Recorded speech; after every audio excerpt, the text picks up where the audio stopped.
प्यार की दास्तां, प्यार की दास्तां तुम सुनो तो कहे, प्यार की दास्तां तुम सुनो तो कहे। क्या करेगा सुन के जहां, अरे तुम सुनो तो कहे, प्यार की दास्तां तुम सुनो तो कहे। क्या करेगा सुन के जहां, अरे तुम सुनो तो कहे, प्यार की दास्तां। दो दिलों के मिलने से 100 दिए जल जाते हैं। दो दिलों के मिलने से 100 दिए जल जाते हैं। आरज़ू की मंजिल तक रास्ते सब आते हैं। हम कहाँ से आए कहाँ, तुम सुनो तो कहे, प्यार की दास्तां तुम सुनो तो कहे। क्या करेगा सुन के जहां, तुम सुनो तो कहे, प्यार की दास्तां। बस यही तो पूछा था एक दिन कुछ शर्मा के, बस यही तो पूछा था एक दिन क्यों शर्मा के।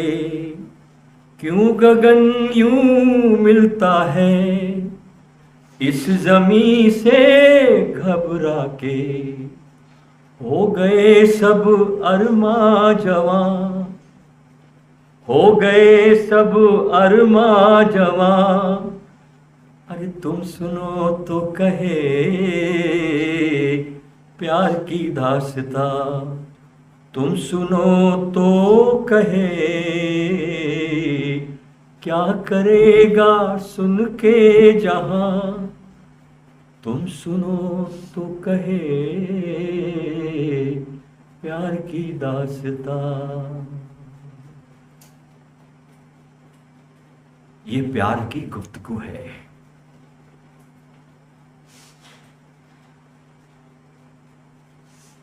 क्या ये प्यार की गुफ्तगू, प्यार की ना भूलने वाली दास्तान। गुरु और शिष्य के बीच जो घटती है एक अमर कहानी, वो कभी भी भुलाई नहीं जा सकती। सदियां सदियां बीत जाती है, अनंत काल गुजर जाते हैं, लेकिन रज्जब की और दादू की कहानी, बुद्ध की और महाकाश्यप की कहानी, सारीपुत्र की कहानी, नानक की और भाई अंगद देव की कहानी, ये गाथाएं अमिट हो जाती है। ये सदा मनुष्यता को सदियों सदियों तक प्रेरणाएं देती रहती है। बहुत काम आती है जब इन गाथाओं को हम सुनते हैं। गुरु शिष्य के इस मिलन को जब जब भी इस धरती पर कहीं घटा, कहीं ये घटना घटी, तो इस कहानियों को जब पढ़ते हैं हम, तो वे कहानियां नहीं रह जाती, वो उस समय का पूरा एक जीवंत अनुभव बन जाता है। ऐसे ही चैतन्य महाप्रभु की भी कहानी है। चैतन्य महाप्रभु जिन्होंने इस धरती पर कीर्तन की महिमा को बहुत गाया, गुनगुनाया और उसे बहुत शिखरों तक ले गए। श्रीमद् भागवत के 10वें स्कंद में, देखिए मैं आपको अब बोलता हूं कि भारत में पैदा हुए हो तो रामायण को और भागवत को और गीता को, 3 ग्रंथों को जरूर पढ़ लेना। ये 3 ग्रंथ बहुत महत्वपूर्ण है। इन तीनों में सारा वेद आ गया। तो श्रीमद् भागवत के 10वें स्कंद में जब गोपियों के प्रेम की कथा सुनाई जाती है, गोपी उनकी जब प्रेम की कथा सुनाई जाती है तो वहां पर एक शानदार वर्णन आता है। क्या आता है कि गोपियों के सामने इस जगत के नियंता गोपेश्वर भगवान श्री कृष्णचंद्र अपने को गोपियों के सामने ऋणी मानने लगे, कर्जदार।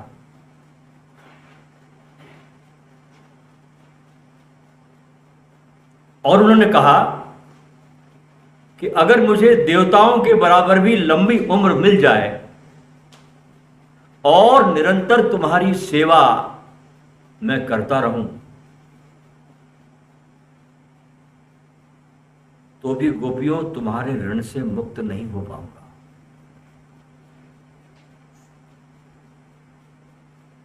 देवताओं की तरह उम्र मिल जाए और तुम्हारी सेवा करता रहूं तो भी तुम्हारे ऋण से मुक्त नहीं हो पाऊंगा।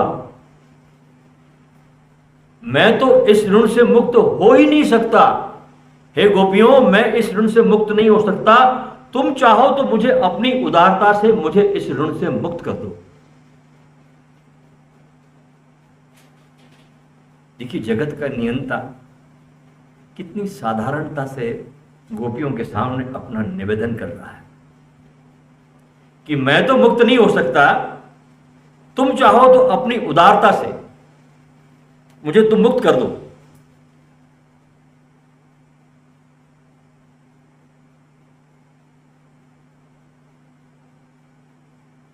नहीं तो मैं सदा तुम्हारा ऋणी रहूंगा अगर तुमने मुक्त नहीं किया तो। ये बात जैसे सुनी तो दिलदार गोपियां लबालब भरी हुई प्रेम से, दिलों से, बड़े प्यार से, दुलार से मुस्कुराते हुए कृष्ण को मुक्त कर दिया। जैसे कोई साहूकार अपने कर्जदार को मुक्त कर देता है एक क्षण में, तो जिस ऋणी को मुक्त करता है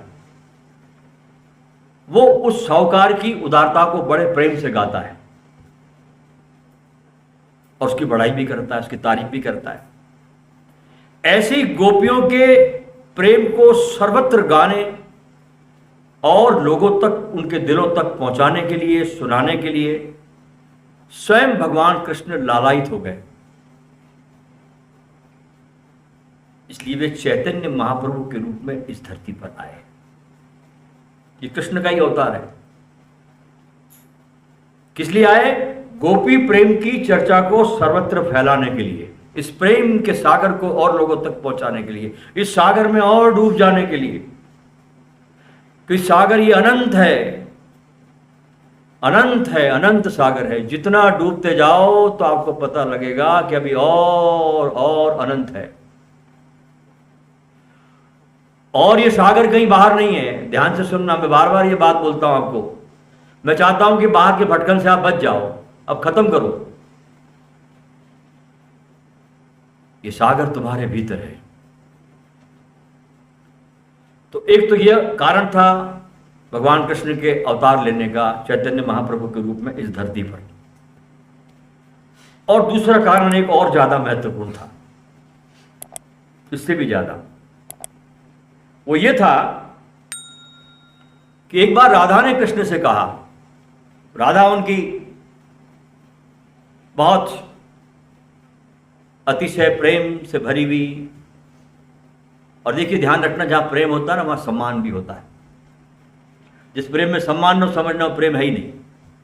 प्रेम में महान सम्मान होता है, महानतम रिस्पेक्ट होती है एक दूसरे की। न कोई नीचे होता है, न कोई ऊपर होता है। प्रेम समान धर्मों के साथ हो सकता है। और इतना सम्मान देते थे कृष्ण राधा को कि एक बार का जिक्र है कि जब कृष्ण मथुरा छोड़कर द्वारका जा रहे हैं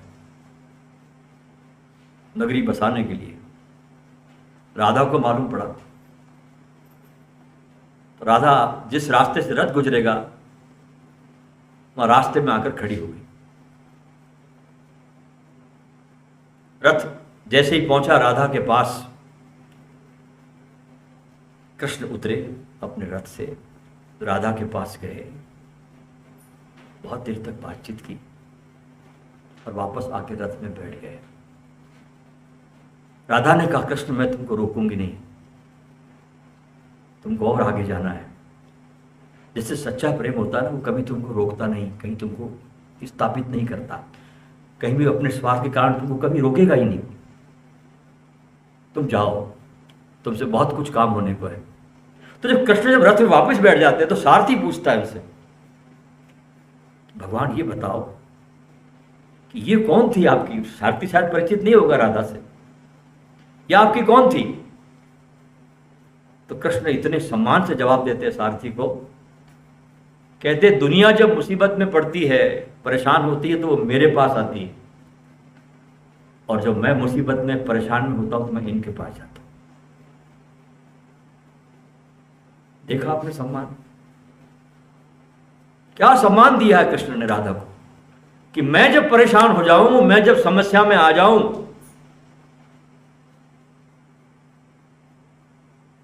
तो मैं जिसके पास जाता हूं और जहां मेरे को समस्या का समाधान मिलता है, वो ये स्थान है जहां से मैं समाधिस्थ होकर लौटता हूं। तो एक तो कारण ये था अवतार लेने का गोपियों का, ठीक है, और दूसरा कारण एक और भी था। वो ये था कि एक बार राधा ने कृष्ण से कहा कि हे कृष्ण, जितना तुम्हारे लिए मैं रोई हूं ना,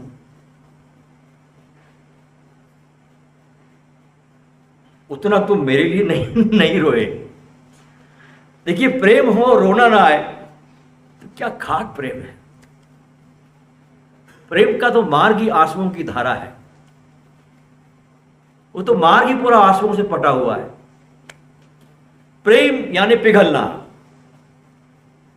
और आंसुओं की धार जब बहती है तो तुमको पिघला देती है। इसलिए मीरा कहती है कि असुवन जल सींच सींच प्रेम बेल बोई। ये प्रेम की बेल आंसुओं से सींची जाती है, इससे और कोई जल स्वीकार नहीं है। तो कहती राधा कि जितना मैं रोई हूं तुम्हारे लिए, उतना तुम नहीं रोए। और तुमने गीता में एक वचन भी दिया है, सुनना, और तुमने गीता में एक वचन भी दिया है कि जो मेरे लिए जैसा भजन करता है, भाव करता है, मैं उसके लिए भी वैसा ही करता हूं। गीता में एक वचन आता है कि जो मेरे लिए जैसा भजन करता है, भाव करता है, मैं भी उसके लिए वैसा ही करता हूं। तो तुम्हारी ये बात तो गलत हो गई, तुम्हारी ये बात तो गलत हो गई। ये बात सुनकर भगवान ने कहा कि कलयुग में तुम्हारे ही जैसे प्रेम का अवतार धारण कर लूंगा। तो इसके लिए राधा ने कहा कि तुमको फिर मेरा स्वरूप धारण करना होगा, क्योंकि तुम तो श्याम वर्ण के हो और मैं गौरी हूं, तो तुम्हें मेरी तरह का रूप लेना होगा। तो दक्षिण भारत में जब रामानंद प्रकट हुए, ये बड़ा भारी सदगुरु था, एक बहुत महानतम, जिसने बहुत बड़े बड़े शिष्यों को जन्म दिया, कबीर जैसे शिष्यों को, हरदास जैसे शिष्यों को, राजस्थान के पीपा जैसे संतों को, मीरा को, इनके पास बड़ी श्रृंखला हुई। ध्यान रखना, गुरु कितना भी बड़ा महान हो, उससे वो महान नहीं होता। कितने शिष्यों को जन्म दे गया, इससे महान होता है। अगर वो जन्म नहीं दे पाता तो 2 कौड़ी का मेरे निगाह में। कितने शिष्यों के दिए जलाए, इससे गुरु महान होता है, इससे गुरु पहचाना जाता है। तो दक्षिण भारत में जब भगवान रामानंद प्रकट हुए और जब कबीर और रैदास का काशी में तिरस्कार हुआ, जीवित क्षणों में सभी संतों का तिरस्कार होता है, चाहे कोई भी धरती पर आया हो, कोई भी आया हो। तो रामानंद ने भविष्यवाणी की कि हनुमान जी का समर्थ गुरु रामदास के रूप में अवतार होगा और महर्षि वाल्मीकि का तुलसीदास के रूप में अवतार होगा, और इसी तरीके से बंगाल में स्वयं भगवान कृष्णचंद्र का एक भक्त के रूप में अवतार होगा, वे प्रकट होंगे और जिनका नाम चैतन्य महाप्रभु होगा। ये रामानंद ने घोषणा की। अब एक बात यहां पर समझ लेनी जैसी है आपके लिए, क्या कि अगर राजा को भी अगर फकीरी का आनंद लेना है, राजा को भी अगर फकीरी का आनंद लेना है तो राजा को क्या बनना पड़ेगा? फकीर। राजा को राजा रहते हुए फकीरी का आनंद नहीं मिल सकता, तो राजा को भी फकीर बनना पड़ता है, तभी वो फकीरी का आनंद जान पाएगा। या यूं समझ लीजिए कि भगवान को भी स्वयं भक्ति का आनंद लेना हो तो क्या बनना पड़ेगा? भक्त, है ना। भगवान को भी भक्ति का अगर आनंद लेना हो तो बनना पड़ेगा भक्त। इसलिए भगवान ने भक्त के रूप में अवतार लिया, जिसे हम चैतन्य महाप्रभु के नाम से जानते हैं। इन्होंने हरि बोल गाते हुए कीर्तन की गरिमा को बहुत शिखरों तक पहुंचाया। बड़े स्कॉलर थे, बड़े जानकार थे, बड़े विश्वविद्यालय में बड़े प्रोफेसर भी थे, बड़ी बड़ी किताबें लिखी, बहुत ज्ञानवर्धक किताबें लिखी, बड़े शास्त्र रचे। और एक दिन सब व्यर्थता समझ में आ गई कि ये 2 कौड़ी की बात है, ये अठन्नी चवन्नी की बात है, फेंको इसको, अब चलती भी नहीं अठन्नी चवन्नी, फेंको चवन्नी अठन्नी को। समझ में आ गया कि है कुछ नहीं, कचरा है। किसके दुनिया में नाम टिके तो मेरा नाम टिकेगा। तो व्यर्थता समझ में आ गई, अपने ही लिखे ग्रंथों को समुद्र में डुबा दिया, फेंक दिए, और हरि बोल की धुन में बावरे हो गए, पागल हो गए, और बहुत रोए हैं। इनकी गाथा को शायद मैंने एक पूरा यूट्यूब पे कहीं बोला होगा, तो आप जरूर उसको खोज करके सुन लेना। पूरी गाथा मैंने बताई इनकी, कैसे कैसे इनकी यात्रा हुई, कौन कौन इनके जीवन में गुरु आए, कैसे इनकी सब कुछ हुआ, मैंने शायद कहीं वर्णन किया यूट्यूब पे, इसका आप जरूर सुनना। तो कीर्तन को शिखरों तक पहुंचाया। इसलिए कीर्तन बड़े ध्यान से, बड़े समझ से, बड़ी नजाकत से विकसित की गई एक विधि है हमारे भारत में, और ये अनंत काल से चल रही है कीर्तन की परंपरा। अभी आप जाइए महाराष्ट्र में, इन दिनों में पंढरपुर की यात्रा चल रही है, हजारों लोग अपने अपने गांव से निकल करके जय हरि विठ्ठल जय हरि विठ्ठल जय हरि विठ्ठल के नाद पर पैदल यात्रा करते हुए पंढरपुर पहुंचते हैं। ये कीर्तन की महिमा है जो महाराष्ट्र में एकनाथ ने, नामदेव ने इस रोशनी को आगे लेकर गए। तो कीर्तन बड़ी समझ से, बड़ी नजाकत से विकसित की गई एक ध्यान की विधि है, और भारत ने इस विधि को बहुत विकसित किया। जब 11वीं शताब्दी और शायद 12वीं शताब्दी में सूफी लोग भारत के संपर्क में आए, अफगानिस्तान से, ईरान से, इराक से, सीरिया से, ये जहाँ जहाँ इनके खानखाह बने, जहाँ जहाँ इनके शिष्य पैदा हुए, बड़ी ऊंचाइयाँ जहाँ छुई, तो इन्होंने भारत की भी यात्राएं की। तो 11वीं 12वीं शताब्दी में सूफी जब भारत के संपर्क में आए, तो कीर्तन की जो हमारी यहाँ पद्धति चलती थी, मंदिरों में, गुरुद्वारों में, या तीर्थ स्थानों में कहीं पर भी, या किसी संत के आश्रम में या किसी गुरुकुलों में, तो कीर्तन की पद्धति चलती थी, वही वहां जाकर के कव्वाली बन गई। सेम चीज, कीर्तन ही कव्वाली बना। फर्क कीर्तन में और कव्वाली में एक छोटा सा है कि जब मीरा गाती है कीर्तन, तो उस कीर्तन में कृष्ण के आंखों की भी चर्चा करेगी, उसकी मुरली की भी चर्चा करेगी, कृष्ण के मोरपंख की भी चर्चा करेगी। इस सब की बात वो कीर्तन में कर डालेगी। लेकिन जब मुसलमानों में रूमी गाएगा, या कोई अत्तार गाएगा, या कोई हकीम सनाई गाएगा, तो ऐसा नहीं कर सकता। उसको मूर्त रूप नहीं दे सकता, मूर्ति का रूप नहीं दे सकता, क्योंकि इस्लाम में बुत पूजा वर्जित है। और भजन कोई साधारण गाना बजाना और कोई मनोरंजन नहीं है। आजकल हम देखते हैं कितनी गंदगी फैल गई भजन और कीर्तन के नाम पर भी। लोग डीजे लगा ला के रात भर लोगों की नींद हराम करते हैं, कुछ नहीं करते, धर्म के प्रति घृणाओं का माहौल पैदा करते हैं। ये पूरी तरह से वैज्ञानिक विधि है जो आपको ध्यान में ले जाने के लिए विकसित की हुई है, बहुत सोचकर और बहुत समझकर। याद रखें कि भजन में दोहराव है, कीर्तन में एक ही लाइन को बार बार रिपीट किया जाता है। गोविंद बोलो हरि गोपाल बोलो, राधा रमन हरि गोपाल बोलो, गोविंद बोलो हरि गोपाल, बार बार। जो भी कीर्तन देखो उसका एक ही लाइन रहेगा। कीर्तन ज्यादा बड़ा नहीं होता, बहुत छोटा होता है कीर्तन, एक ही लाइन रिपीट होती रहती है। तो बार बार दोहराते हैं। वो इसलिए दोहराते हैं ताकि आप दोहराव के चक्र से बाहर निकल सके, दो के चक्र से आप बाहर निकल सके। अगर वहां पर मूर्ति की बात हो रही है, किसी आकृति की बात हो रही है, निराकार को मूर्ति में प्रकट किया जा रहा है अगर वहां, तो वो इसलिए है ताकि आप अमूर्त को देख सके, निराकार के पार भी आप जा सके।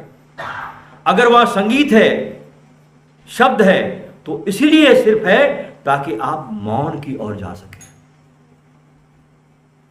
संगीत शब्द इसलिए पैदा किया गया वहां पर कीर्तन में, ताकि आप मौन की तरफ जा सके। तो कीर्तन एक विधि है, तो विधि में उलझकर मत रह जाना। विधियां सिर्फ नाव की तरह है, आपको पार ले जाने के लिए इसको छोड़ना भी पड़ता है। अगर विधि को पकड़ के बैठ जाओगे तो पार लगोगे ही नहीं। हर विधि अपने से आगे जाने का इशारा करती है कि भाई इसके आगे है, किनारा हो रहा, मैं तो नाव हूं। वो विधि कभी अच्छी नहीं हो सकती जो आपको उलझा के रख दे। वो संगीत अच्छा नहीं होता अगर आप गाए ही रह जाओ। संगीत तभी अच्छा लगता है जब आप अंततः उस संगीत को सुनते सुनते मौन में चले जाओ। जो संगीत मौन पैदा नहीं करता वो दो कौड़ी का संगीत। दोहराना अच्छा नहीं होता अगर आप दोहराते ही रह गए जीवन भर। दोहराव तभी अच्छा है जब दोहराते अचानक आप इस दोहराने के चक्र से बाहर निकल जाए।